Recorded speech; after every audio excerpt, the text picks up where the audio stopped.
teman-teman kelas kita? Bekerja sama, saling menghargai, saling menghormati, saling menyayangi, cinta damai.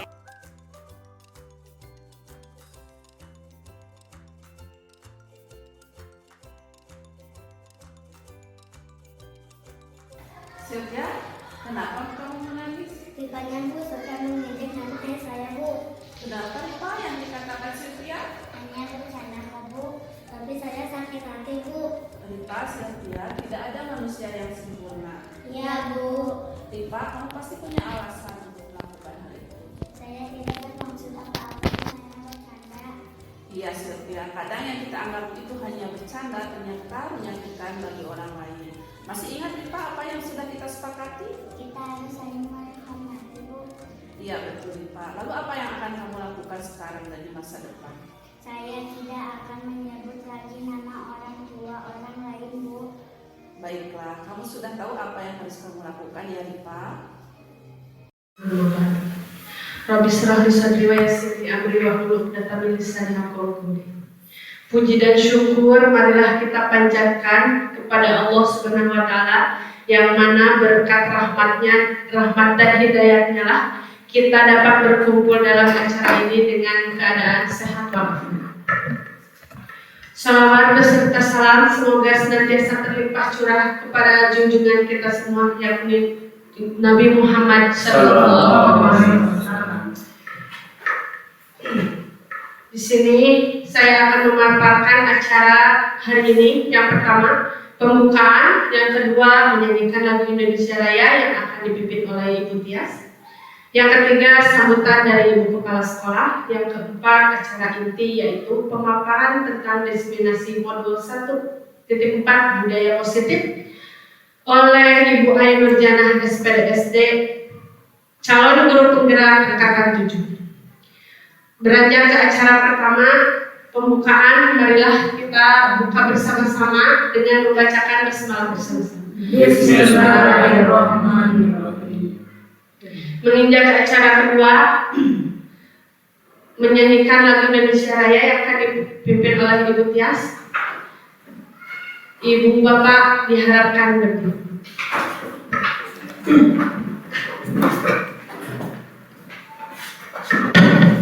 Hiduplah Indonesia Raya tua, Indonesia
Ibu dan Bapak dipersilahkan duduk. Beranjak ke acara yang ketiga yaitu sambutan dari Ibu Kepala Sekolah. Waktu dan tempat kami persilahkan.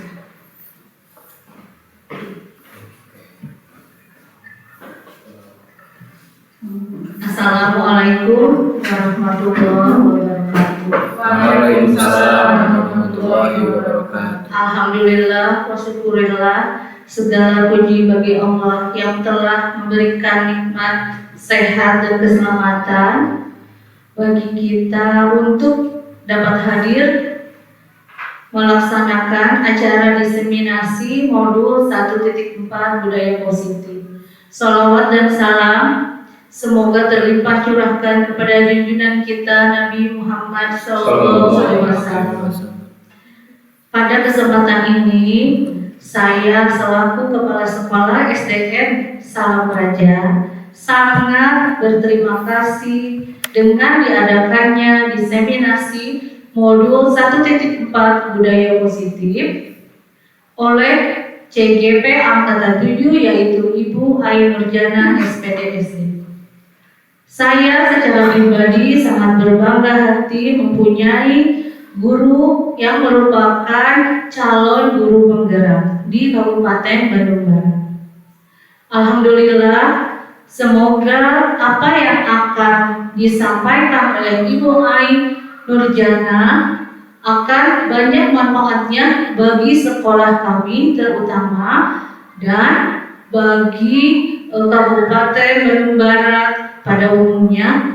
Mudah-mudahan apa yang disampaikan oleh Ibu Ai akan kami pihak sekolah mengimplementasikannya pada kehidupan yang nyata di sekolah kami. Sekian sambutan dari saya. Terima kasih atas segala perhatiannya. Assalamualaikum warahmatullahi wabarakatuh. Waalaikumsalam warahmatullahi wabarakatuh. Terima kasih kepada Ibu Kepala Sekolah yang telah memberikan sambutannya. Beranjak kepada acara inti yang akan dibawakan oleh Ibu Ayu Nurjana SPDSD, calon guru penggerak Angkatan 7. Waktu dan tempat kami bersedia. Bismillahirrahmanirrahim. Assalamualaikum warahmatullahi wabarakatuh. Waalaikumsalam warahmatullahi wabarakatuh. Semangat pagi. Pagi aja. Pagi. Semangat pagi. Yes. Sama-sama supaya karena kita sudah sore supaya terus semangat. Semangat pagi. Yes. Iya, terima kasih Bapak dan Ibu. Kepada Ibu Kepala Sekolah, terima kasih atas izinnya. Kemudian untuk rekan-rekan guru di SDN Salam Praja, terima kasih atas kehadirannya. Untuk hari ini saya akan menyampaikan tentang diseminasi modul 1.4 budaya positif ya.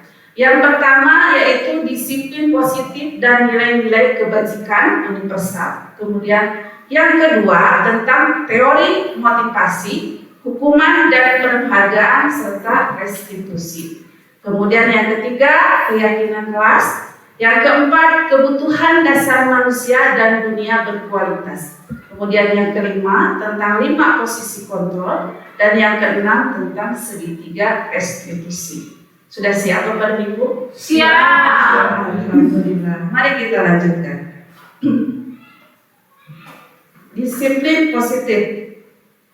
Nah, sebelum kita lanjutkan ke materi, saya minta 2 orang dulu ke depan. Silakan. Yang bersedia? Hari atau Benci, Usri, sama Ibu Tia, silakan ke depan. Nah, kita permainan dulu ya. Di sini ada permainan kepala tangan atau cobalah buka. Ya. Nah, Bu Sri, coba tuliskan. Ibu, saya kasih kertas. Silakan Ibu tuliskan barang yang paling berharga dalam hidup Ibu apa?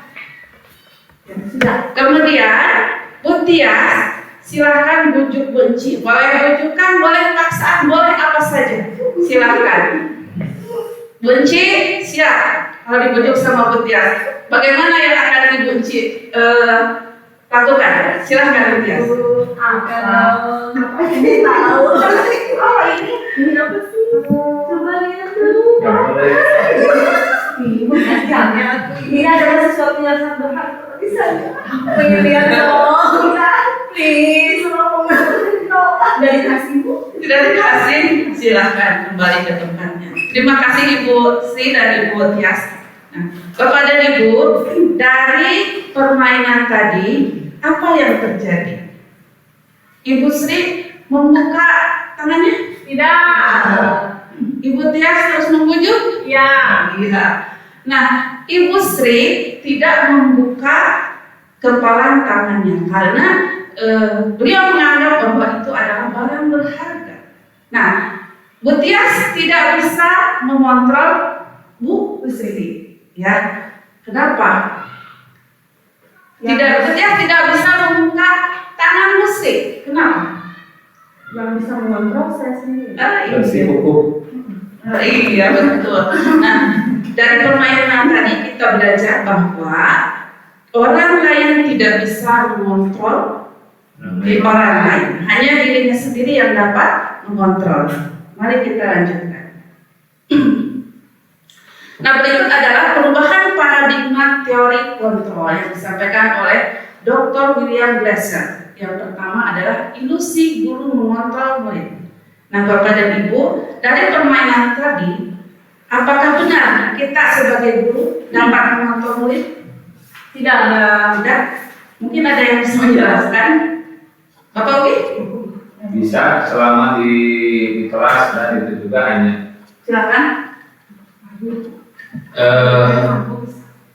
fungsi kontrol di sekolah hanya terbatas kepada tingkah lakunya saja yang bisa dilihat, tetapi kalau di dalam hati dan di rumahnya itu tidak bisa dikontrol. Itu Iya. mungkin. Iya, terima kasih Bapak Ugi. Ya. Sejatinya kita sebagai guru tidak bisa mengontrol murid, ya, karena murid tersebut hanya bisa mengontrol dirinya sendiri. Ya. Kemudian untuk selanjutnya, ilusi bahwa semua penguatan positif efektif dan bermanfaat. Nah, penguatan positif ini adalah bujukan. Bapak dan Ibu sering membujuk muridnya? Sering. Apakah semua murid suka terbujuk? Tidak. Ya, jadi sama, bujukan juga sama. Itu adalah usaha untuk mengontrol murid. Tetapi murid tersebut misalkan tidak mau melakukan hal tersebut, dia tidak akan melakukan hal itu. Gitu. Apa yang kita inginkan tidak akan dilaksanakannya. Kemudian ilusi bahwa kritik dan membuat orang merasa bersalah dapat menguatkan karakter. Nah, kritikan ini adalah identitas gagal. Jadi kalau anak sudah merasa bersalah, dia akan terbawa, ya, malahan akan menjadi dendam gitu ya kalau kita terus-terus mengkritik anak-anak tersebut. Kemudian yang terakhir adalah ilusi bahwa orang dewasa memiliki hak untuk memaksa. Nah, kita seringkali ke anak-anak, ke murid-murid kita, dia bisa, dia pasti bisa berubah perilakunya gitu kan. Tetapi sebetulnya itu tidak bisa. Kita tidak bisa mengontrol murid. Untuk selanjutnya, nah ini siapa sesungguhnya yang memiliki kontrol? Ini menurut stimulus respon, kita mencoba mengubah orang agar berpandangan sama dengan kita. Sedangkan menurut teori kontrol, kita berusaha memahami pandangan orang lain tentang dunia. Kemudian yang kedua, perilaku buruk dilihat sebagai suatu kesalahan. Nah, menurut teori kontrol, semua perilaku memiliki tujuan. Jadi mau perilaku yang buruk, mau perilaku yang jelek, ada tujuannya. Ya. Kemudian yang ketiga, orang lain bisa mengontrol saya. Menurut teori kontrol, hanya Anda yang bisa mengontrol diri Anda. Ya, jadi kembali bahwa diri kita saja yang bisa mengontrol kita. Kemudian saya bisa mengontrol orang lain. Menurut teori kontrol, Anda tidak bisa mengontrol orang lain. Ya, kembali jadi tetap yang mengontrol diri sendiri itu adalah bukan orang lain, diri kita sendiri. Kemudian pemaksaan ada pada saat bujukan gagal. Nah, ini kolaborasi dan konsensus menciptakan pilihan-pilihan baru. Kemudian model berpikir menang kalah. Sedangkan teori kontrol, model berpikir menang-menang. Jadi ketika anak yang bersalah dan anak yang menjadi korban, itu akan sama-sama diuntungkan. Yaitu nanti ke depan dengan restitusi ya hubungannya. Nah, ini disiplin positif, teori kontrol, atau teori pilihan dari William Glasser. Yang tadi, Anda tidak bisa mengontrol orang lain, hanya Anda yang bisa mengontrol diri Anda. Ini terkait dengan makna disiplin. Kemudian, semua perilaku memiliki tujuan. Ini terkait dengan teori motivasi yang ada 3 nanti dijelaskan. Kemudian ada nilai-nilai kebajikan universal dan ada keyakinan kelas. Selanjutnya, modal berpikir menang-menang, kolaborasi dan konsensus menciptakan pilihan-pilihan baru. Ini terkait dengan 5 posisi kontrol. Kemudian dan segitiga restitusi. Kemudian realitas kebutuhan kita berbeda. Kita berusaha memahami pandangan orang lain tentang dunia. Setiap orang memiliki gambaran berbeda. Kemudian ini terkait dengan kebutuhan dasar manusia. Untuk lebih lengkapnya, mari kita lanjutkan. Makna disiplin.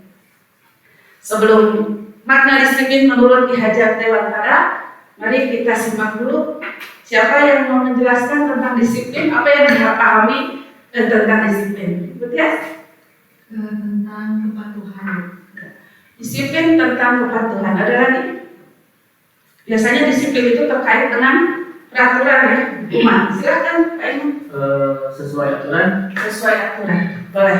Bagus. Ya, jadi disiplin. Kita sering berbicara tentang mendisiplinkan anak, gitu ya. Nah, sebetulnya apa sih makna disiplin itu, gitu ya? Nah, Ki Hajar Dewantara menyatakan bahwa untuk mencapai kemerdekaan atau dalam konteks pendidikan kita saat ini, untuk menciptakan murid yang merdeka, syarat utamanya adalah harus ada disiplin yang kuat. Ya, disiplin yang dimaksud adalah disiplin diri yang memiliki motivasi internal.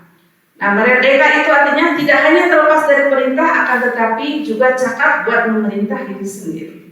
Jadi dari menurut Ki Hajar Dewantara bahwa disiplin itu adalah kontrol diri.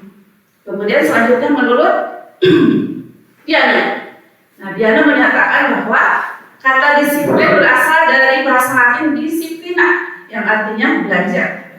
Jadi Diana juga mengatakan bahwa arti asli dari kata disiplin ini juga berkonotasi dengan disiplin diri dan murid-murid. Disiplin diri membuat orang menggali potensi menuju sebuah tujuan apa yang dia hargai. Nah, dalam budaya kita, tadi seperti yang sudah disampaikan ya, bahwa disiplin itu adalah sesuatu yang dilakukan seseorang pada orang lain untuk mendapatkan kepatuhan ya, dan cenderung dengan ketidaknyamanan.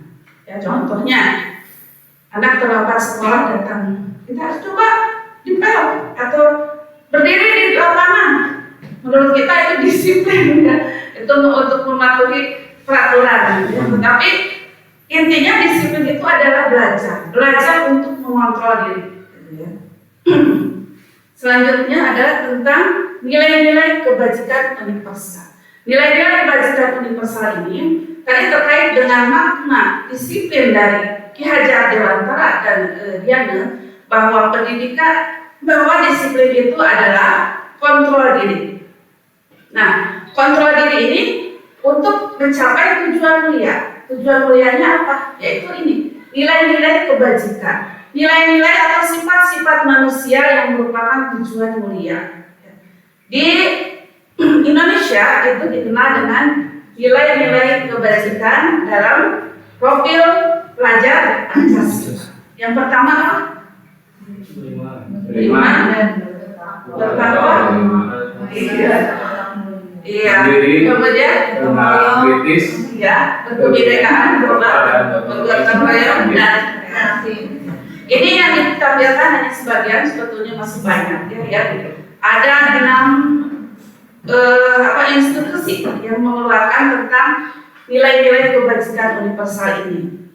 Selanjutnya, nah ini teori motivasi perilaku manusia. Yang pertama yaitu untuk menghindari ketidaknyamanan atau hubungan. Ya. Ketika kita memiliki motivasi yang pertama ini, apa yang akan terjadi apabila saya tidak melakukannya? Sama. Anak-anak juga, misalkan dia tidak mengerjakan PR. Aduh, nanti kalau saya tidak mengerjakan PR, takut dihukum. Ya, gitu. Jadi itu adalah motivasi eksternal, motivasi dari luar. Kemudian yang kedua, untuk mendapatkan imbalan dari orang lain. Wah, nanti saya dapat apa ya dari Pusri kalau misalkan saya menyelesaikan tugas. Nah, gitu ya. Sama. Jadi sama yang pertama dengan yang kedua adalah motivasi eksternal. Yang ketiga, untuk menghargai diri sendiri. Saya akan menjadi orang seperti apa bila saya melakukannya. Ini adalah motivasi internal. Nah, Bapak dan Ibu datang ke sekolah pagi-pagi, motivasinya yang mana? Yang internal. Yang internal. Alhamdulillah. Luar biasa, guru SDN luar biasa. Iya. Selanjutnya. Ya. Nah, ini terkait dengan hukuman dan penghargaan. Ada hukuman, ada konsekuensi, dan ada restitusi. Berikut ada beberapa tindakan guru. Menurut Bapak dan Ibu, termasuk hukumankah atau konsekuensikah? Gitu ya. Untuk yang pertama, di sini ada mencatat 1000 kali di dalam buku kalimat. Saya tidak akan terlambat lagi karena terlambat ke sekolah. Hukuman atau konsekuensi? Hukuman. Iya. Kemudian lari mengelilingi lapangan basket 2 kali karena terlambat hadir di sekolah. Hukuman. Selanjutnya, murid diminta untuk push up 15 kali karena tidak menggunakan masker di sekolah. Hukuman. Juga mengganti kertas tugas teman yang telah dicoret-coret. Hukuman. Konsekuensi. Iya. Membersihkan tumpahan air di meja tulis karena tersenggol pada saat belajar. Konsekuensi. Iya. Kemudian murid disuruh untuk mengenakan sepatu seharian di sekolah karena tidak mengenakan sepatu hitam. Hukuman atau konsekuensi? Murid disuruh untuk mengenakan sepatu seharian di sekolah karena tidak mengenakan sepatu hitam. Ya, tidak mengenakan. Ya, murid disuruh untuk tidak mengenakan, jadi kurang tidaknya ya, tidak mengenakan sepatu seharian di sekolah karena tidak mengenakan sepatu hitam. Ya berarti anak-anak disuruh tidak boleh pakai sepatu gitu ya, karena sepatunya tidak hitam. Konsekuensi atau hukuman? Konsekuensi. Hukuman? Ini pemaksaan. Kemudian lari mengelilingi lapangan basket 2 kali karena terlambat 10 menit untuk pelajaran PJOK. Mari kita lanjutkan. Ada hukuman, ada konsekuensi. Nah, ini hukuman dan konsekuensi. Perbedaannya apa? Gitu ya. Pertama, hukuman sesuatu yang menyakitkan harus terjadi. Sesuatu harus terjadi. Kenapa menyakitkan? Hukuman. Kadang itu dengan kita memberikan hukuman, anak-anak sakit hati ya. Biasanya seperti itu. Dan kita kadang apa ya? Tidak sadar, tidak menyadari bahwa kita sedang menghukum anak-anak. Kemudian membuat anak sakit hati, anak sakit fisik maupun hati untuk jangka waktu lama. Nah, ternyata hukuman itu membuat anak-anak dendam. Akhirnya ya, wah ingat terus sama Pak ini waktu hukuman apa ya. Ini dalam jangka waktu panjang. Kemudian konsekuensi membuat anak merasa tidak nyaman dalam jangka waktu yang pendek kalau konsekuensi. Kemudian anak membenci kedisiplinan.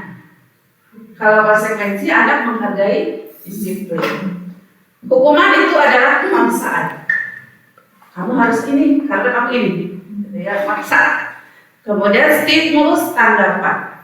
Stimulus tanggapan itu berarti kalau ada A terjadi A, kamu akan B gitu ya. Mendorong anak menyakiti diri sendiri. Kemudian mendorong anak agar mudah menyesuaikan diri. Konsep diri yang buruk, sedangkan konsekuensi itu adalah konsep diri yang baik. Anak belajar untuk menyembunyikan kesalahan. Kemudian anak belajar untuk mematuhi peraturan. Yang terakhir, merasa bersalah dipermalukan. Kemudian merasa tak dihargai.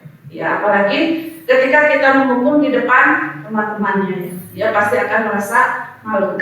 Kemudian kehilangan hak, dibuat tidak nyaman, kemudian diasingkan untuk sementara. Selanjutnya,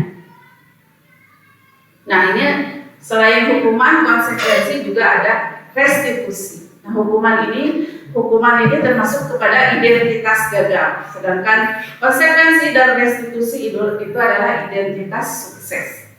Nah, untuk restitusi, kalau hukuman dengan konsekuensi tadi sudah ya. Restitusi merupakan pilihan. Kemudian menguatkan untuk murid atau anak dalam jangka waktu panjang. Menguatkan di sini terkait jadi anak itu ingin berubah dan harus terus apa yang dia pahami untuk mengubah diri terus dilaksanakan gitu ya. Kemudian korban mendapat ganti. Nah, korban mendapat ganti. Kemudian murid atau anak mendapat penguatan. Kemudian yang selanjutnya masalah perpecahan dengan restitusi. Kemudian murid belajar bertanggung jawab untuk perilakunya, fokus dan pada pemecahan masalah dalam jangka waktu panjang. Kemudian dalam restitusi ini kalau hukuman peraturan adalah titik, kamu harus ini gitu ya. Kemudian kalau konsekuensi apa peraturannya, mampukah kamu melakukannya?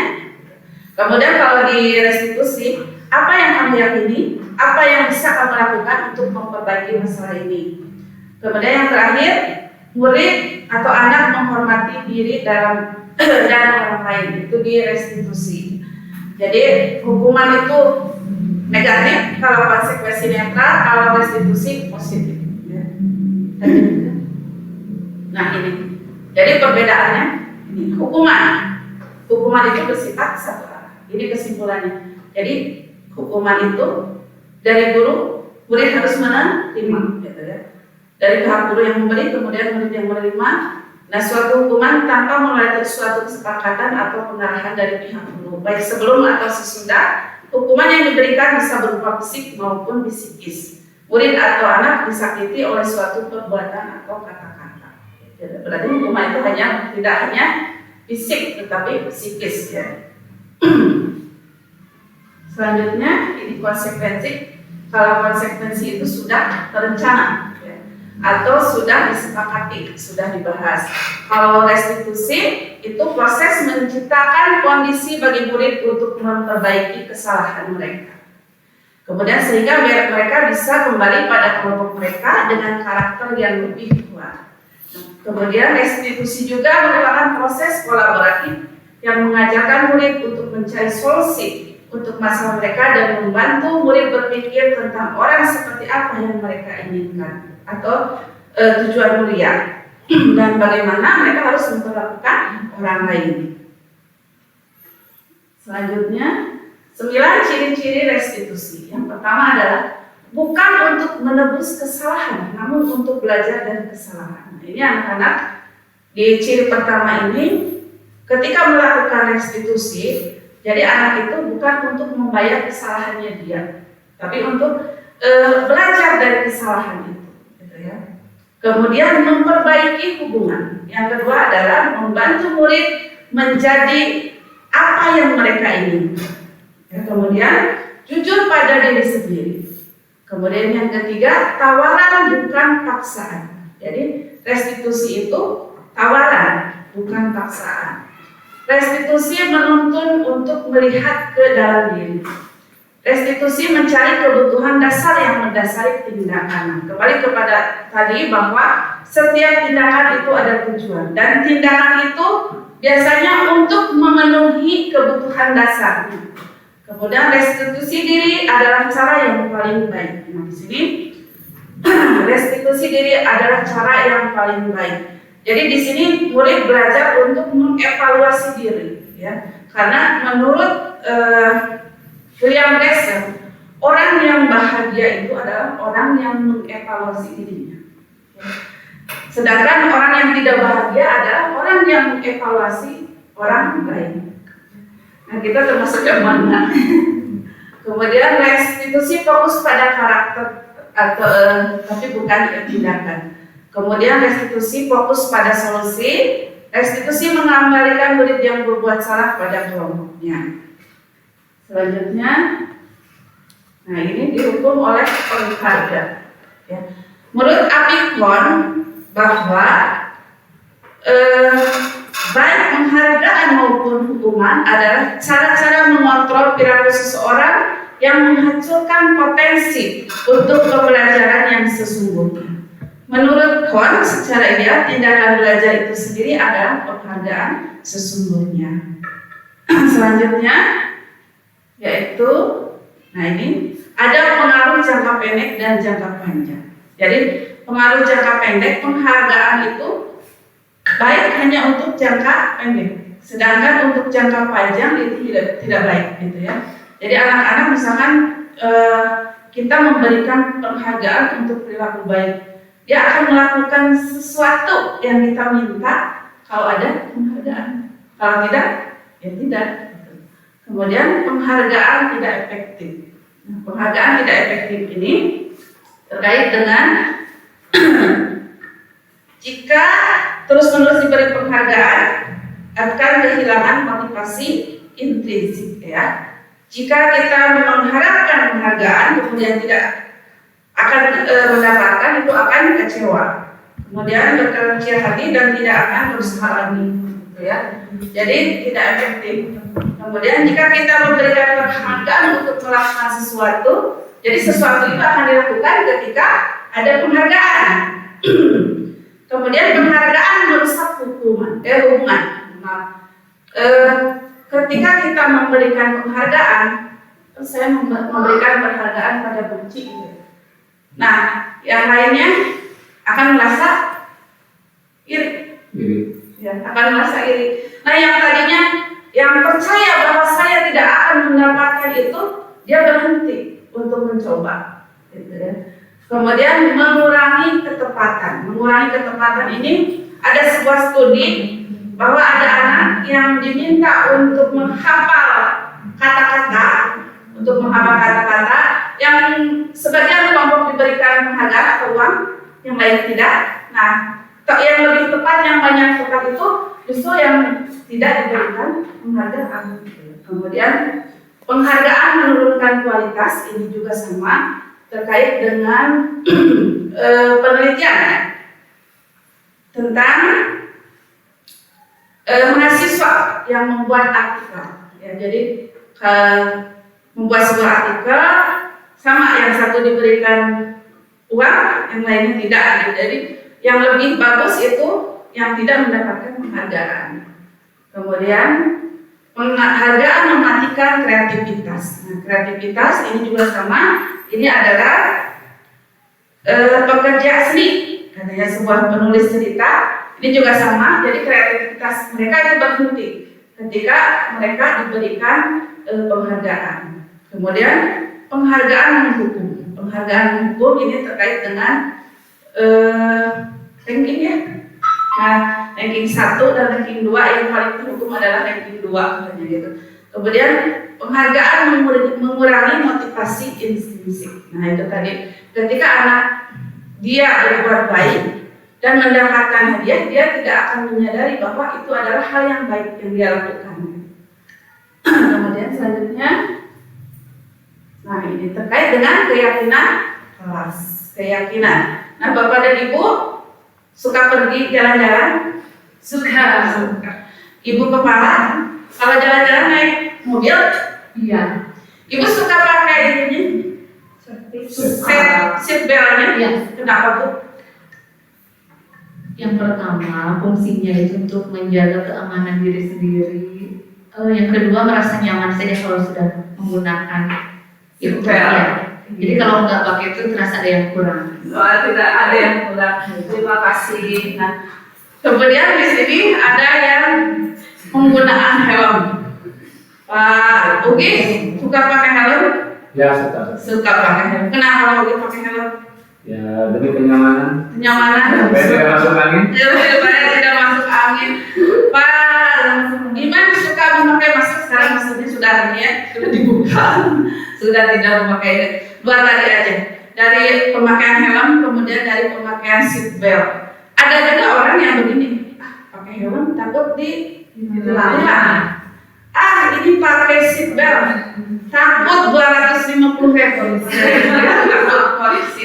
alhamdulillah kata Ibu Kepala dan tadi Pak Ugi bahwa penggunaan helm dan penggunaan seatbelt itu untuk kenyamanan, untuk keamanan dan keselamatan. Nah itu berarti yang diyakininya bukan peraturannya, tetapi keselamatannya tadi. Nah itu keyakinan.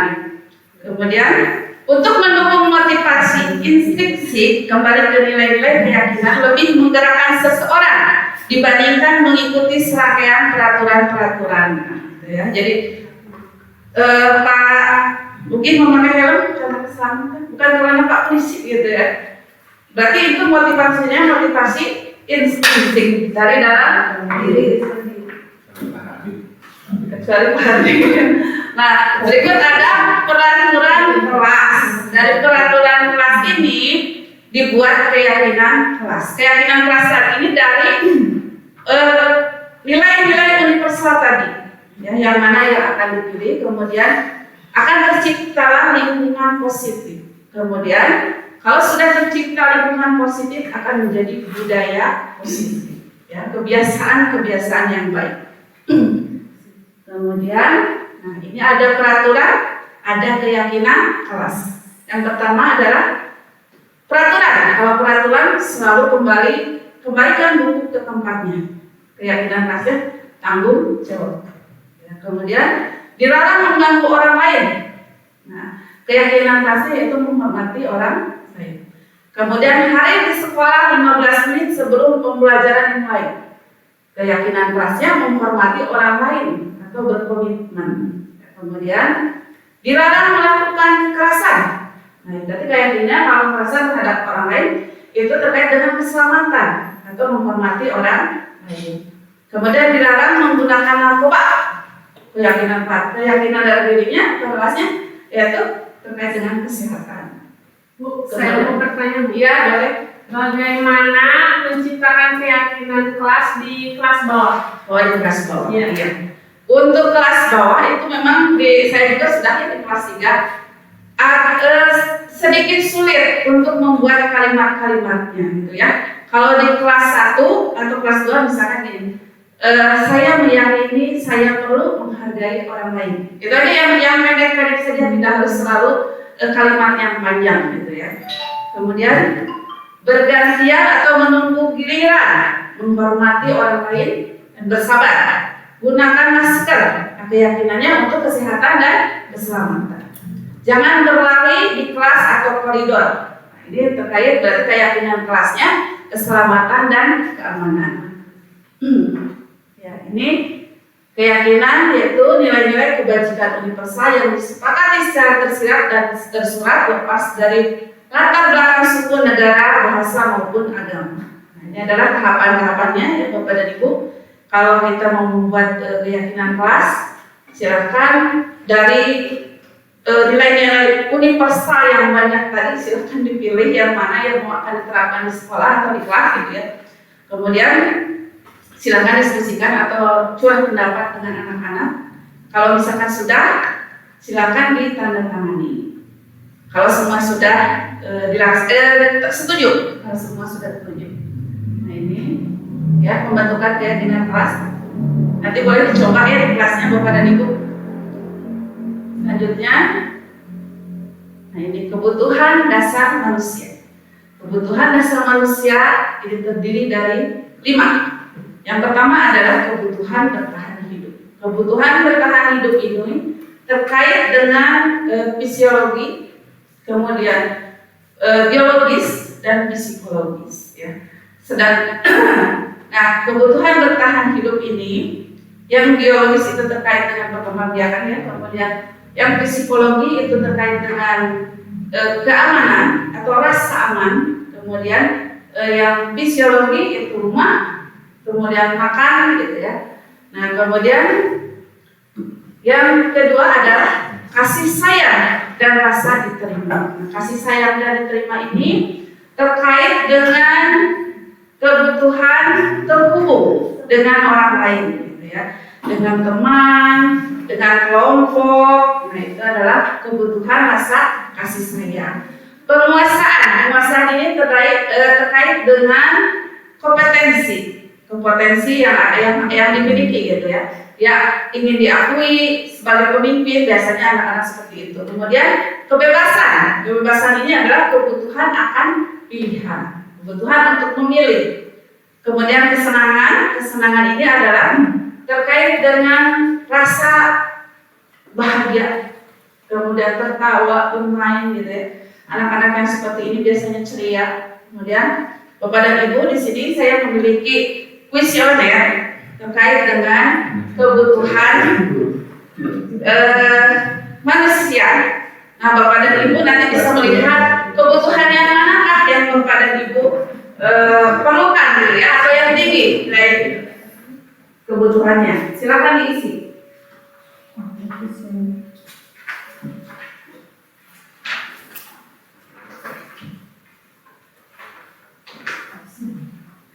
Ya, di situ ada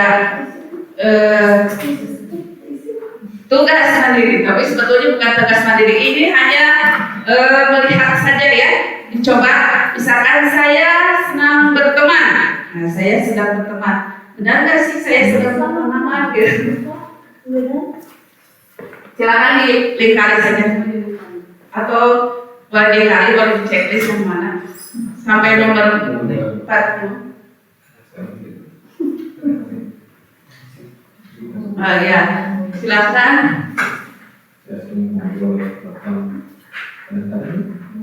Kadang-kadang, ya, waktunya 5 menit saja. Saya suka bekerja dengan orang lain.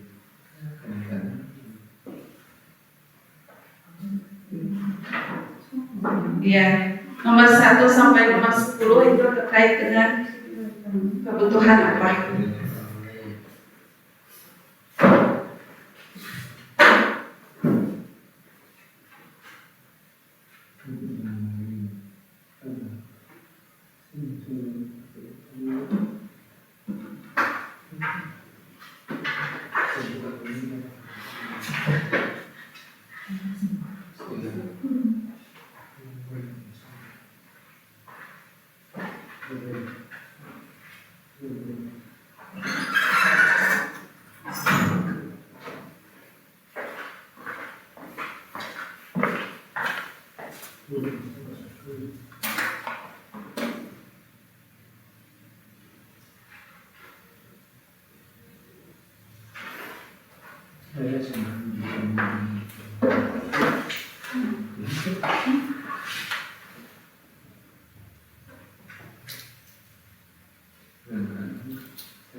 Ya, sudah tahu mana yang paling tinggi nilainya? Belum.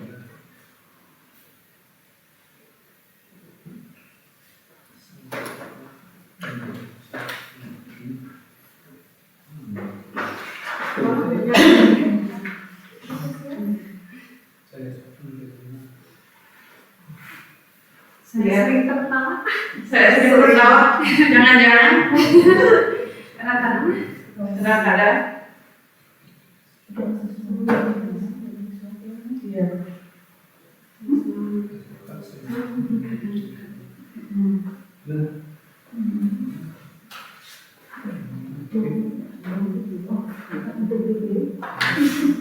Saya adalah orang yang aktif. Atau lebih aktif juga tidak.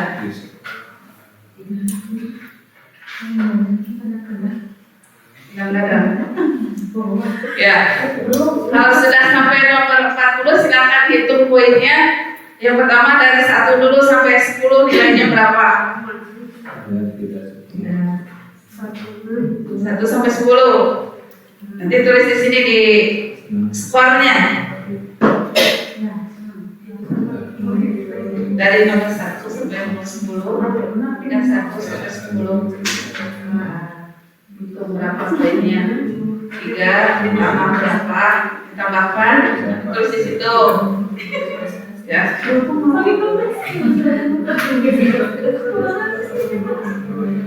Ya.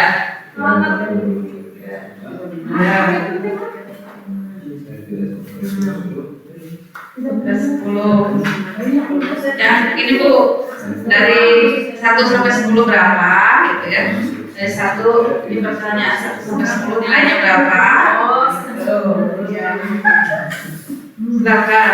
Dari 1 sampai 10, nanti mana yang tinggi?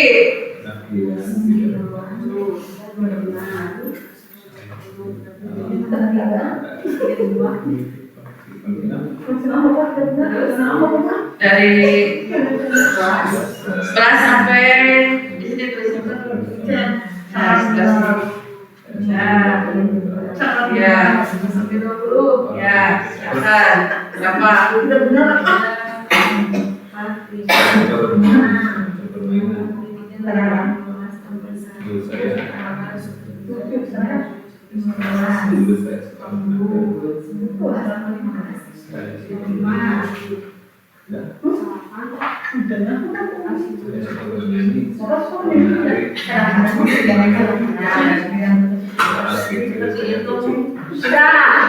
Ya, sudah. Paling besar 1 sampai 10, 31 sampai 40. 21 sampai 40. Ya, nanti dulu. Karena kita lihat dulu.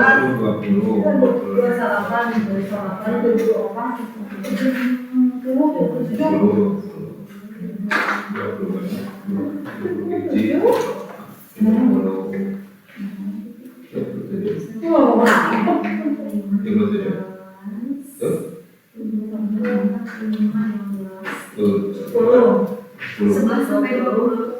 Kami 31 sampai 20. Nilai yang tertingginya 10, 20,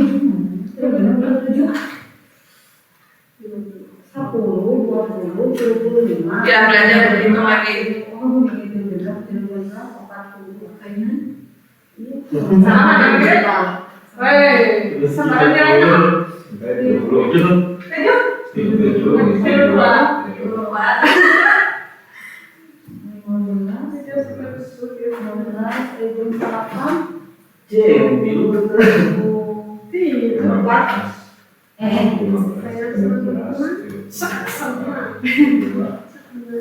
kita di sini.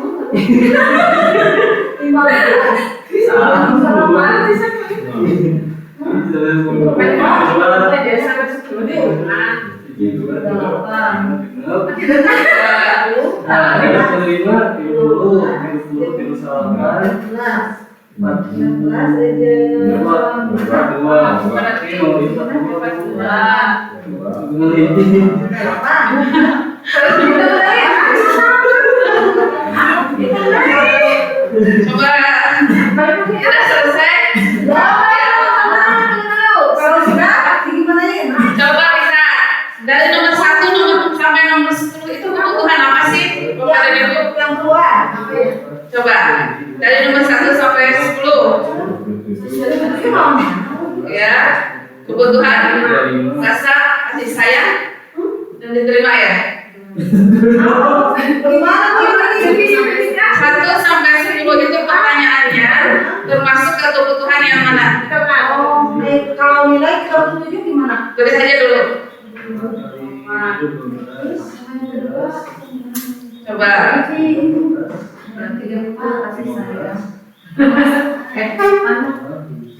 Bu, kalau yang kedua gimana? Kalau yang kedua, coba lihat yang kedua itu pertanyaannya termasuk kebutuhan yang mana? Berarti dari 11 sampai 20 ya? Nah itu terkait dengan ruang kerja saya, tapi itu perluasaan ya? Perluasaan. Kemudian Yang ketiga, saya suka memiliki pilihan, itu berarti kebebasan. Ya. Kemudian dari nomor 21 sampai 30 itu 21 sampai 30 kesenangan, betul. Yang terakhir adalah apa yang belum? Suka menurut saya suka bernyanyi, menari. Oh ini kesenangan. Ya saya senang membuat orang lain tertawa. Berarti ini kesenangan. Berarti tadi apa? Ya. 21 sampai 30 itu kebebasan ya. Coba 1 sampai 10 berarti itu rasa diterima. Ya. Kemudian nanti dulu kita lihat dulu. Takutnya saya salah. Ya, ini lebih terhubung dengan orang lain ya. Kemudian yang kedua dari 11 sampai 20. Ini penguasaan. Ya. Kemudian yang ketiganya dari 20 sampai 21 sampai 30 itu penguasaan. Oh, kebebasan salah. Kemudian yang terakhir baru kesenangan. Nah, coba yang ini yang mana Bapak dan Ibu? 11 sampai 20. 11 sampai 20. 21 sampai 30. Berarti kesenangan. Oh iya. 21 sampai 30 itu kebebasan. Ya. Nah, itu tadi ya Bapak dan Ibu. Kemudian selanjutnya Kurang bebas. sekarang apakah hasilnya sesuai dengan yang Anda rasakan? Memang seperti itu gitu? Ya. Nah, ini Bapak dan Ibu, ini bisa diterapkan juga di kelas, tapi mungkin anak yang kelas ini ya, kalau anak yang kelas bawah itu saya yakin belum memahami ini. Ya, Bapak dan Ibu tadi sudah mengetahui ya kebutuhan dasar mana yang Bapak dan Ibu tinggi. Ya, selanjutnya. Nah, ini tentang dunia berkualitas. Dunia berkualitas ini adalah tempat khusus yang ada dalam pikiran Anda. Tempat Anda menyimpan gambaran representasi dari semua yang Anda inginkan. Gitu. Jadi dunia berkualitas itu apa yang menurut saya bahagia bangga dengan ini gitu. Itu yang disebut dengan dunia berkualitas. Nah, sudahkah kita menempatkan sekolah kita ini di dalam dunia berkualitas kita? Sudah atau belum? Proses. Iya, sama ya proses. Mudah-mudahan nanti kita sekolah kita akan berada di dalam dunia berkualitas kita. Selanjutnya, ya. 5 posisi kontrol. Nah, ini kembali ke 5 posisi kontrol. Yang pertama adalah penghukum.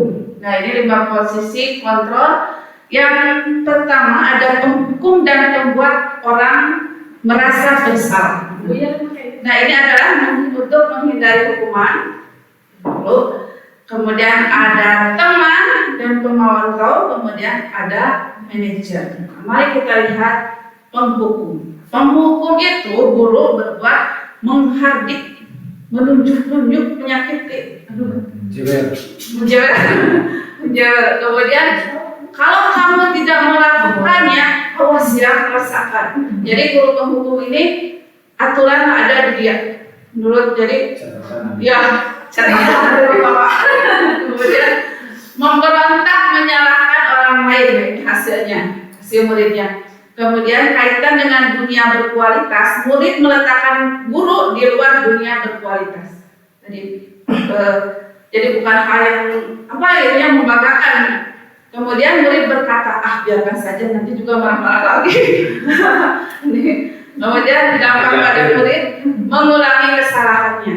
Itu ya. Kemudian yang kedua, pembuat orang bersalah. Yang pertama adalah guru berbuatnya berselama dan mengatakan seharusnya. Itu kemudian ibu kecewa ya, kamu tiap hari datang terlambat gitu. Kemudian kamu seharusnya kamu sudah tahu ibu lelah sekali mengatakan ini gitu kan. Kemudian hasilnya menyembunyikan, terus menyangkal dan berbohong. Tuh, kalau kita gitu, sebagai pembuat orang bersalah. Kemudian murid meletakkan guru di dalam dunia berkualitas. Kemudian murid berkata, maafkan saya. Dampak pada murid merasa rendah diri. Bukan rendah hati, tapi rendah diri. Kemudian sebagai teman. Nah, untuk guru yang diperbuat oleh guru sebagai teman ini adalah membuat alasan-alasan untuk muridnya. Gitu ya. Kemudian, ayo lakukan demi ibu. Ayo, kamu sayang sama Bu Neng gitu. Atau kamu gak kasihan sama Pak Ugi gitu. Nah, itu masa kamu tidak mau? Ingat tidak, ibu tidak pernah bantu gitu. Kemudian ketergantungan. Hasilnya murid akan ketergantungan. Kemudian murid meletakkan guru di sebagai orang yang sangat penting di dunia berkualitas. Untuk posisi teman. Saya pikir bapak atau ibu teman saya ternyata begitu, kata muridnya. Kemudian dampak bagi murid, lemah, tidak mandiri dan tergantung. Itu kalau kita berada di posisi sebagai seorang teman. Kemudian pemantau. Sebagai pemantau itu yang dilakukan guru adalah menghitung dan mengukur. Kemudian guru berkata apa peraturannya. Apa peraturan yang ada di sekolah kita misalnya. Kemudian hasilnya menyesuaikan diri bila diawasi. Berarti kalau tidak diawasi, tidak menyesuaikan diri. Murid meletakkan guru, peraturan dan hukum di dunia berkualitas. Terus berapa banyak binatang yang saya harus peroleh, berapa halaman yang harus saya tulis. Kemudian menitik beratkan pada sanksi atau hadiah untuk dirinya. Itu hasilnya ya, atau dampak pada murid. Yang terakhir adalah identitas keberhasilan sebagai manajer. Ini adalah yang paling bagus.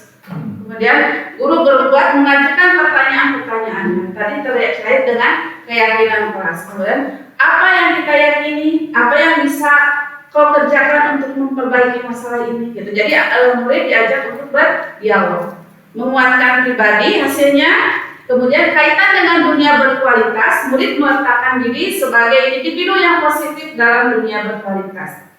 Kemudian murid berkata, bagaimana caranya saya memperbaiki keadaan. Kemudian yang terakhir, dampak pada murid yaitu mengevaluasi diri, bagaimana cara memperbaiki diri.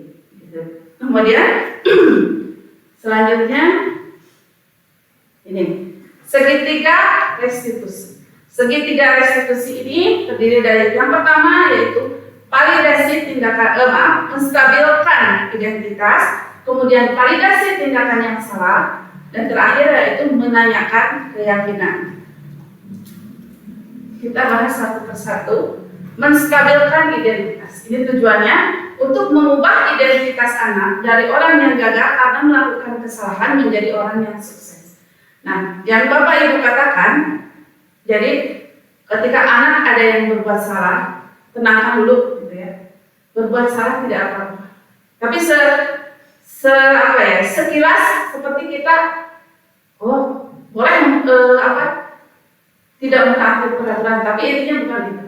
Berarti kita memposisikan bahwa kita mengerti apa yang anak lakukan. Nah, anak melakukan itu kan karena ada kebutuhan dasar dia, ya, yang berbenturan dengan kebutuhan dasar orang lain. Kemudian tidak ada manusia yang sempurna untuk menenangkannya. Kemudian saya juga pernah melakukan kesalahan seperti itu.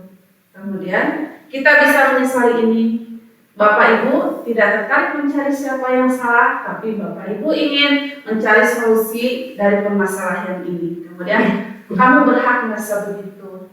Apakah kamu sedang menjadi teman yang baik bagi dirimu sendiri? Gitu ya. Jadi nanti kalau misalkan ada sebuah pertengkaran, coba kita laksanakan ya di sekelas kita.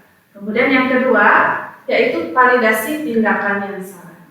Setiap tindakan kita lakukan dengan satu tujuan, yaitu memenuhi kebutuhan dasar. Jadi misalkan anak berantem, bisa saja dia berantem karena ingin mempertahankan apa yang dia yakininya, misalkan gitu ya. Guru berkata, nah kamu padahal bisa melakukan yang lebih buruk dari ini ya.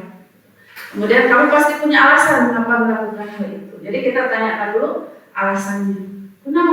Kenapa berbuat seperti itu? Why? Kemudian selanjutnya, nah kalau sudah anak tenang, kita sudah tahu alasannya, baru kita siapkan menanyakan keyakinan. Keyakinan kelas yang sudah kita yakini apa? Nah, padahal kamu bisa melakukan yang lebih buruk dari ini ya.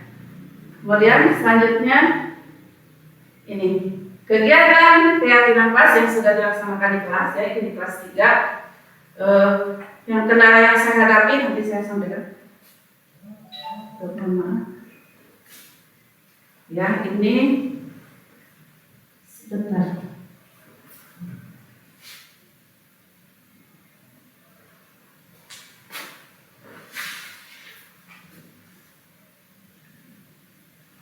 Ya, kita lihat dulu sini. Segitiga restitusi. Nah ini yang sudah saya laksanakan di kelas. Jadi suaranya.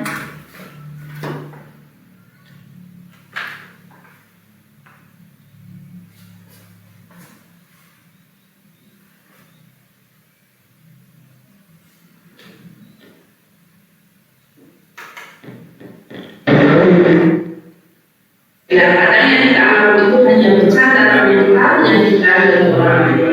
Masih ingat Pak apa yang sudah kita stop?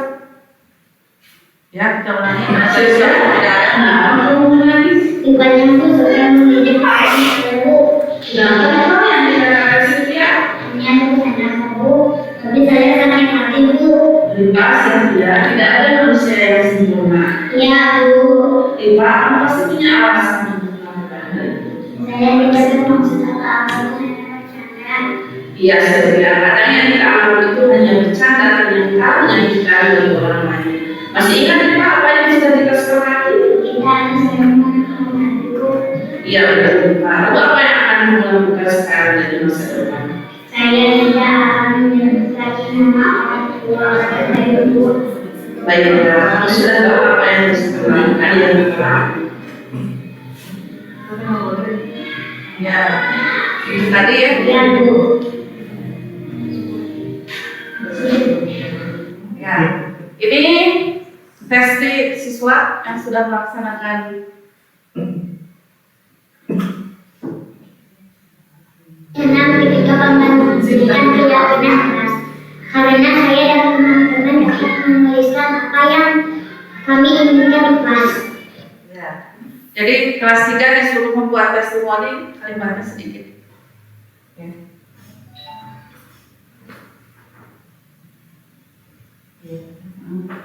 Kita lanjut ke yang ini. Ya. Selanjutnya refleksi. Ini yang saya hadapi di kelas ya. Jadi di kelas bawah itu kurang pemahaman akan nilai-nilai dan situasi yang belum berkembang dengan baik. Jadi murid itu kadang sudah ada keyakinan kelas juga masih melanggar peraturan gitu ya. Jadi memang butuh proses. Kemudian kesehatan yang dimiliki murid terutama kelas 6 masih sedikit sehingga sulit mengungkapkan apa yang mereka inginkan. Kemudian membentuk karakter membutuhkan waktu yang lama. Ya, jadi kita membutuhkan proses untuk menjadikan budaya positif di sekolah kita. Kemudian rencana perbaikan, terus mengingatkan murid tentang keyakinan kelas yang sudah disepakati. Jadi di kelas 3 itu keyakinan kelasnya digunakan dengan gerakan itu bekerja sama, kemudian saling menghargai, saling menghormati, kemudian cinta damai gitu ya. Jadi setiap pagi-pagi ya saling bekerja sama, saling menghargai, saling menghormati, saling menyayangi, kemudian cinta damai. Itu ya di kelas 3. Kemudian bekerja sama dengan orang tua siswa untuk menerapkan disiplin positif di rumah. Tadi saya sudah berbicara dengan ibu guru bahwa memang mengubah anak itu tidak hanya di sekolah, tapi juga di rumah gitu ya. Kalau di rumahnya tidak didukung, kita di sekolah juga susah ya. Berarti harus ada kerjasama dengan orang tua. Kemudian komitmen dan konsistensi penuh untuk terus berupaya menerapkan disiplin positif agar tercipta budaya positif. Nah, kembali lagi kepada kita, gurunya mau tidak berkomitmen gitu ya untuk melaksanakan ini. Kemudian yang terakhir yaitu kesabaran dan keyakinan guru menjadi kunci keberhasilan pembentukan karakter. Jadi intinya kita ya sebagai guru. Kemudian hanya jawab ada yang mau bertanya. Terima kasih untuk hari ini. Yang mau bertanya silakan. Assalamualaikum warahmatullahi wabarakatuh. Waalaikumsalam. Mau bertanya sedikit Bu, bagaimana tadi tentang penghargaan? Ya. Contohnya kita memberi penghargaan seperti waktu upacara. Sekarang kan yang menjadi pemimpin diberi penghargaan, tepuk tangan juga suatu penghargaan ya. Nah, bagaimana itu Bu? Apakah akan berimbas kepada siswa yang lain? Apakah boleh? Apakah boleh atau tidak? Ya. Terima kasih pertanyaannya. Ya,